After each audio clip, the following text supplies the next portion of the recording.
అందరికీ నమస్కారం అండి. 3 రాజధానులు జగన్ గారు పెట్టాలనుకున్నది ఎందుకు? దాని వివరాలేంటి? మరొకసారి తెలుసుకుందాం. మీరు ముందు గ్రహించే ఉంటారు.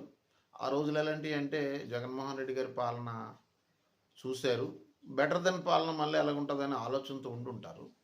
ఇప్పుడు మీకు అర్థమైంది కాబట్టి మరొకసారి చెప్తాను. ప్రజలు అన్నీ గ్రహించాలని కోరుతున్నాను. ఇప్పుడు 3 రాజధానులు అంటే కర్నూలు, విశాఖపట్నం, అమరావతి. ఈ 3 ప్రాంతాలు అభివృద్ధి అంటే ఏదో కడతారు, చేస్తారు, ఈ నాయకులు ఏదో చేస్తారని కాదు. మన ప్రజలకే ఉపయోగపడేది అది. ఎందుకంటే కర్నూలు ఈరోజు ఎక్కడో మారుమూల ప్రాంత అణగారిన పరిస్థితుల్లో ఉంది. ఒకప్పుడు వెలిగింది. అక్కడే ఒక రాజధాని, మరి న్యాయ రాజధాని ఉంటే అది ఎంత బాగున్ను. అక్కడ ప్రాంతంలో రేట్లు పెరుగును, రైతులకు గిట్టుబాటు ధర వచ్చును, పంటలు పెరుగును, పెద్ద పెద్ద బిల్డింగ్లు లేచును, అనేక కార్యాలయాలు వచ్చును. తద్వారా రైతులకు ఎంతో ఉపయోగకరంగా ఉన్నాం. ఒక ల్యాండ్ అమ్ముకున్నా ఏం చేసినా లక్షల మీద వాళ్ళకి డబ్బులు వచ్చును. అక్కడ పరిస్థితి బాగుంది.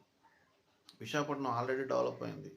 అంతర్జాతీయ గుర్తింపు పొందిన విశాఖపట్నం కాబట్టి మన అధికారులు, మన ప్రజాప్రతినిధులు అందరూ విశాఖపట్నంలో ఉంటే మరి ఎక్కడి నుంచో విదేశాల నుంచి వచ్చే వాళ్ళందరూ కూడా అందుబాటులో ఉన్న మనకి అనేక రకమైన పెట్టుబడులు ఏర్పడు.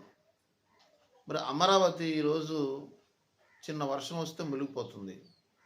మీరు జగన్ గారు మాటల్ని ఏ విధంగా వక్రీకరిస్తున్నారో, ఏ విధంగా ఆలోచిస్తున్నారో తెలియదు. కానీ అమరావతికి నూటికి 100 పాళ్ళు రాజధానికి, పూర్తి రాజధానికి ఉపయోగపడదు. ఎందుకంటే ఆ ప్రాంతం అంతా పల్ల ప్రాంతం.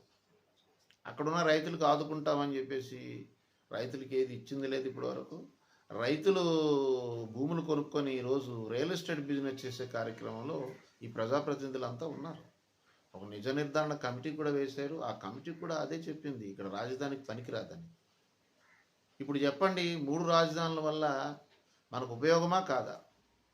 ఏ ప్రాంతం అయితే ఈరోజు అభివృద్ధి పదంలో నడాలో ఆ ప్రాంతంలో అధికారులు కానీ, అక్కడ ప్రజాప్రతినిధులు కానీ ఉండటం వలన ఖచ్చితంగా డెవలప్ అవుద్ది. ఈరోజు జిల్లాలు ఎందుకు చేశారు జగన్ గారు? అది తెలుసా మీకు అసలు? జిల్లా హెడ్ క్వార్టర్లు చేయడం వల్ల ఆ ప్రాంతం దినదిన అభివృద్ధి చెందుతుంది. మరి అనేక రకాల గిట్టుబాటు ధరలు, అధికారులు మనకు అందుబాటులో ఉండటం, భూములు రేట్లు పెరగటం, ఆ ప్రాంతంలో అన్ని రకాల ఆర్థిక లావాదేవీలు కూడా ఏర్పడ్డాయి. ఇదంతా చాలా ముందు చూపుతో